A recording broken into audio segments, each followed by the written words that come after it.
I used to feel perpetually stuck. I spun out thinking I needed to change 27 zillion things about my life. I got overwhelmed about what to change and how to get and stay motivated.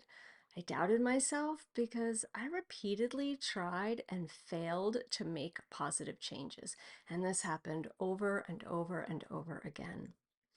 As you can imagine, spinning out, being overwhelmed, and doubting myself never worked. Instead, I felt stuck and ashamed of myself.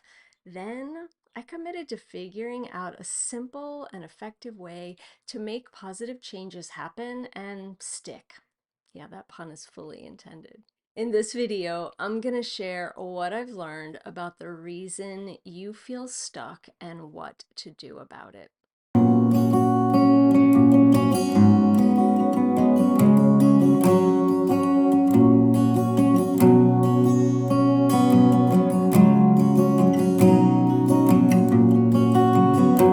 The first thing I learned was that thinking I was stuck was a sign I believed my experiences were out of my control.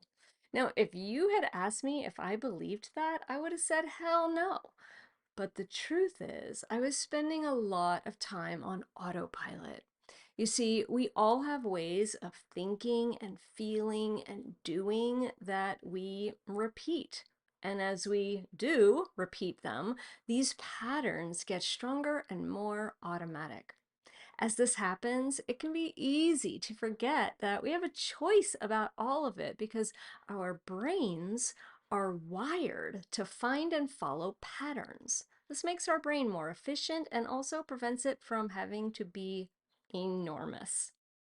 Here's an example of how our brains find and follow patterns. Remember the first time you drove a car? It may have been a long time ago, but it was a lot for your brain to manage the steering wheel, the gas and brake pedals, and all the mirrors, and to maneuver the car and stay on the road, turn when necessary, stop at red lights, and avoid all the other cars. As you practiced driving, your brain created specific connections called neural pathways to process the information it needed to drive the car, and these connections strengthened and driving got easier. At some point, you went from learning how to drive to knowing how to drive, and now the truth is you can drive and barely pay attention at all. Am I right? Please be careful. Our brains work this way with anything we do repeatedly. It finds a pattern, creates strong neural pathways, and that routine task, like driving, can be done on autopilot. Is that a pun? This happens in our lives a lot. There are patterns in the way we use our body, like how we sit, stand, walk, get in and out of bed, get dressed, exercise, or not. Habits like drinking coffee every morning, biting your nails, picking up your phone at red lights, eating fast, procrastinating, taking vitamins, and worrying are all patterns. And there are patterns in how you think, like your political views, your likes and dislikes, being indecisive or jumping to conclusions, and seeing the glass as half full or half empty. Just about anything you do over and over again, physically, mentally, and even emotionally, becomes automatic in your brain, which may feel like something that happens without a conscious choice. The second thing I learned is that our brain's ability to put patterns on autopilot is helpful when it comes to things like driving, getting dressed, reading, and using technology. But we also have automatic patterns that make life harder.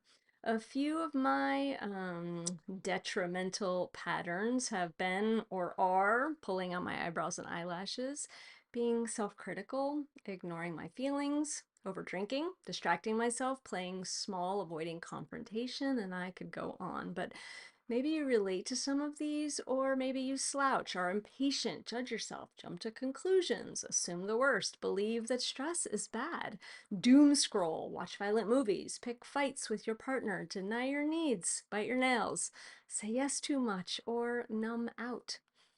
Patterns reinforced by repetition become automatic in your brain, which feels like something you do unconsciously.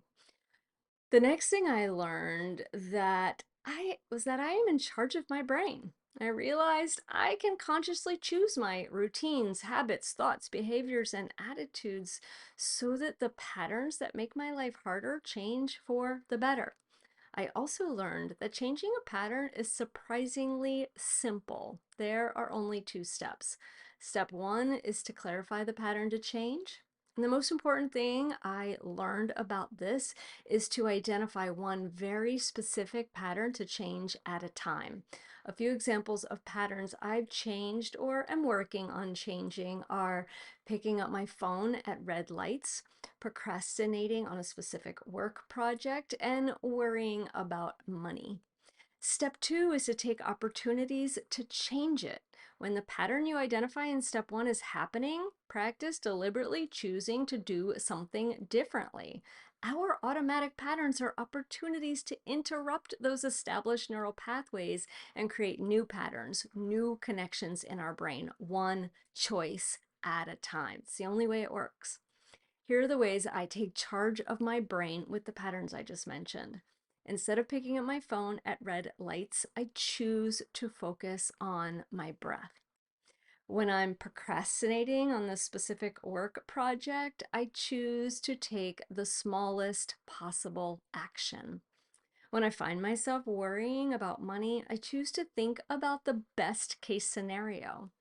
Getting unstuck and changing well established patterns will not be easy at first. Even though it's simple, it will get easier with practice, though. You know why, right? Because your brain is wired to find and follow patterns. So every time you deliberately choose your behavior, thought, or attitude, it creates and then strengthens new neural pathways. And as that happens, the pattern you're changing stops being reinforced by repetition and weakens in your brain. So therefore, it becomes less and less automatic. This ability to change your brain is called neuroplasticity, and your brain can change as long as you're alive. So it's not too late.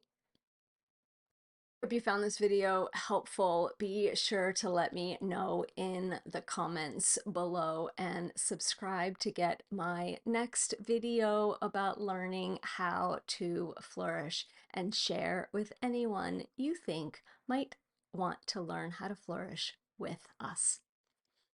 Good work.